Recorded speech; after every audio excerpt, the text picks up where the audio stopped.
बहुत समय पहले कुछ परियां आकाश से उड़ते हुए एक साथ स्वर्ग की ओर जा रही थी और वह स्वर्ग में जाकर बहुत खुश होती है। वे लोग आपस में बहुत खेलती है। धीरे धीरे समय बीतता है और एक दिन सभी परियां उड़ते हुए जा रही थी। तभी एक परी मिलती है और उन सबसे कहती है कि परियों, धरती पर एक राक्षस आ गया है। वह बहुत शक्तिशाली और बहुत भयंकर है।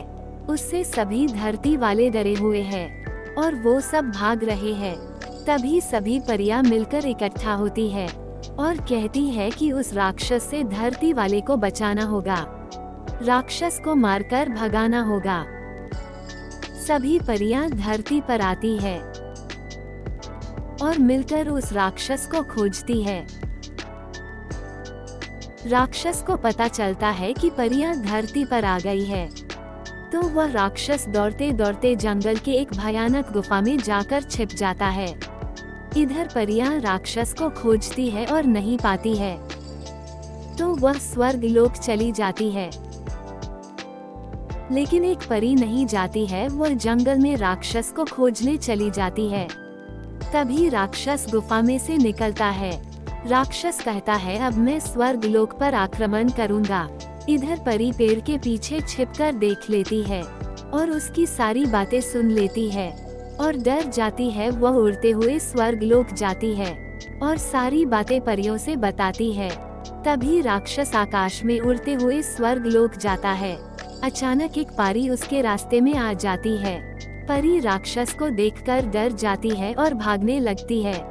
वह भागते हुए परियों के पास जाती है। सभी परियां मिलकर उसे मारने को कहती है और मारने के लिए निकल जाती है। राक्षस उन सब के पास आ जाता है। सभी परियां डर जाती है, लेकिन हिम्मत करके आगे बढ़ती है। सबकी हिम्मत देखकर राक्षस भागने लगता है। वह भागते भागते स्वर्ग लोक से धरती पर आ जाता है और जंगल की गुफा में जाकर छिप जाता है। समय बीतता है। एक दिन रात हो जाती है और राक्षस गुफा में से बाहर निकलता है और गांव में चला जाता है। गांव वाले सोए रहते हैं। जंगल के रास्ते से एक बूढ़ा व्यक्ति गुजर रहा था। वह गांव में पहुंचता है। तभी अचानक राक्षस को देख लेता है और डर जाता है और चिल्लाते हुए भागता है, बचाओ बचाओ। उसकी आवाज सुनकर गांव वाले उठ जाते हैं और राक्षस को मारने के लिए दौड़ाते हैं।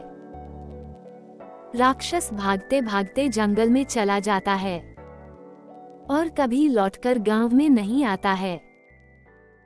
इधर गांव वाले सभी बहुत खुश थे। स्वर्ग लोक में परियां हंसी खुशी रहने लगती है।